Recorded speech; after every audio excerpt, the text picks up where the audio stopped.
कहानी की शुरुआत में हमें मून दिखाया जाता है जिसके 70% पार्ट को किसी एलियन ने खत्म कर दिया था और अब तो ये इंसानों के लिए सबसे बड़ा खतरा बन गया था। जब जापान की गवर्नमेंट मून पर अपने सोल्जर्स भेजती है तब उन लोगों पर उसी टेंटिकल वाले एलियन ने हमला कर दिया था। उसने तो सभी सोल्जर्स को एक ही बार में खत्म कर दिया था। अब दूसरी तरफ जापान का एक स्कूल दिखाया जाता है। वहाँ का प्रिंसिपल एक अनाउंसमेंट कर रहा था जिनके ग्रेड्स अच्छे नहीं थे और जो हमेशा शरारत किया करते थे उन सभी स्टूडेंट्स को एक अलग ही डिवीजन में डाला जा रहा था और उन सभी को पढ़ने के लिए एक अलग जगह दी जा रही थी जो कि पास ही वाले माउंटेन के नीचे था। उन्हीं बच्चों में नगीसा नाम का एक स्टूडेंट होता है जो पढ़ने में तो अच्छा था लेकिन बहुत ज्यादा शरारत करने की वजह से उसे भी उस डिवीजन में जाना पड़ेगा।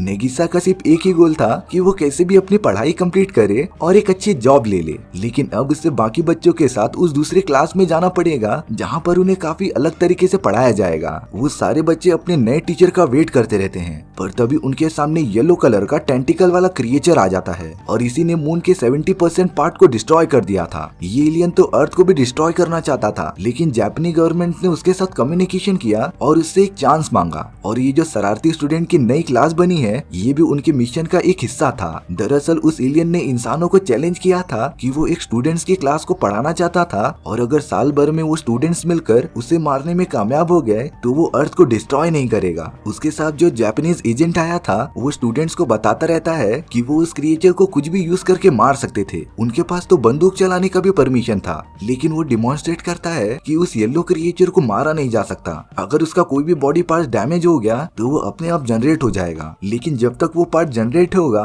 तब तक वो एलियन अपने रिकवरी फेज में होता था, यानी कि उस टाइम लगातार डैमेज देने पर उस क्रिएचर को मारा जा सकता था। और अब उन सभी स्टूडेंट्स की क्लास चालू हो जाती है तो वो स्टूडेंट्स अपने हाथ में बहुत सारे गन लेकर येलो क्रिएचर पर लगातार फायर करते जाते हैं, लेकिन उसकी स्पीड बहुत ही ज्यादा थी जिससे कि उस क्रिएचर को एक भी गोली टच नहीं होती। सारे स्टूडेंट तो एकदम से परेशान हो गए थे कि वो आखिर इस क्रिएचर को कैसे मारे। तभी नगीसा एक पेपर के पीछे चाकू छुपा के लेके जाता है पर वो जैसे ही उस क्रिएचर पर हमला करने जाता उस क्रिएचर ने नगीसा का हाथ पकड़ लिया था, लेकिन नगीसा के पास उसका दूसरा प्लान भी था ना, तो वो उस क्रिएचर के पास जाकर एकदम से चिपक जाता है। दरअसल नगीसा ने एक ग्रेनेड लिया था जिससे वो एक्टिवेट कर देता है और कुछ ही सेकंड्स में वहाँ पर एक बहुत बड़ा धमाका होता है और सब लोग को लग रहा था कि वो उस क्रिएचर को मारने में कामयाब हो गए थे, लेकिन ये उनकी सबसे बड़ी गलती थी। उस क्रिएचर को जरा भी डैमेज नहीं हुआ था, वो तो छत के ऊपर चिपका हुआ होता है और सभी को बहुत ही अजीब तरीके से देख रहा था। नीचे आने के बाद उस क्रिएचर की शक्ल एकदम से लाल हो गई थी और वो बहुत ही ज्यादा गुस्सा था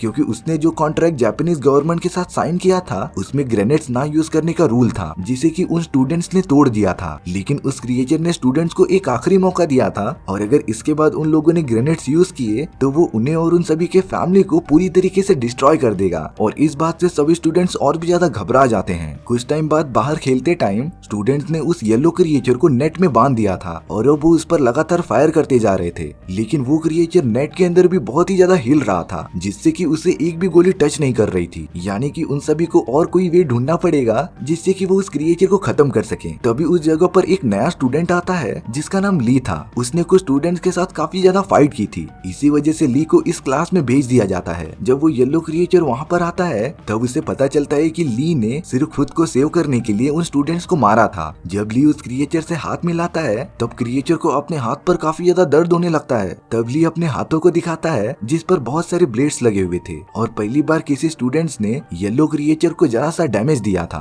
वो क्रिएचर भी ली से काफी इम्प्रेस हो जाता है, लेकिन इसके बाद ली जितने भी तरीके यूज करता है उस क्रिएचर को मारने के लिए वो उसमें बिल्कुल कामयाब नहीं होता और अब ली भी एकदम सोच में पड़ गया था कि वो आखिर क्या करे। अब जापानीज गवर्नमेंट ने एक ऐसा रोबोट बनाया था जिसके अंदर एक स्टूडेंट प्रोग्राम किया गया था। उस मशीन को जब क्लास में रखा जाता है तो वो इस येलो क्रिएचर को अपना टारगेट सेट कर लेती है, जिससे कि वो मशीन प्रोग्राम जिसका नाम शित्सु होता है वो उस येलो क्रिएचर पर बहुत सारे वेपन से फायर करने लग जाती है। लेकिन वो येलो क्रिएचर बहुत ही ज्यादा फास्ट था तो वो उन सारे गोलियों से लगातार बचता रहता है। लेकिन अब सभी स्टूडेंट्स काफी डर गए थे, इसीलिए वो बेंच के नीचे छुप जाते हैं। मशीन के बंद होने के बाद उन स्टूडेंट्स ने उसके चारों ओर जंजीर बांधी थी जिससे कि वो वापस से फायर न कर सके, क्योंकि इस वजह से सबकी लाइफ खतरे में पड़ सकती थी। अब अगले दिन क्लास में एक औरत आती है जिसके पास उसी क्रिएचर जैसे बहुत बड़े बड़े टेंटिकल थे। उस औरत का नाम मिंग मा था। अब मिंग मा और उस येलो क्रिएचर के बीच फाइट चालू हो जाती है। सारे स्टूडेंट्स ये देखकर शॉक हो गए थे कि मिंग मा उस क्रिएचर को काफी अच्छी टक्कर दे रही थी और उसे बहुत ही ज्यादा डैमेज भी प्रोवाइड कर रही थी। लेकिन अब वो येलो क्रिएचर काफी गुस्सा हो गया था। उसका फेस येलो से एकदम डार्क हो गया था जो कि बहुत ही ज्यादा गुस्से में लग रहा था। उन दोनों दोनों के बीच बहुत ही घमासान फाइट चालू हो जाती है।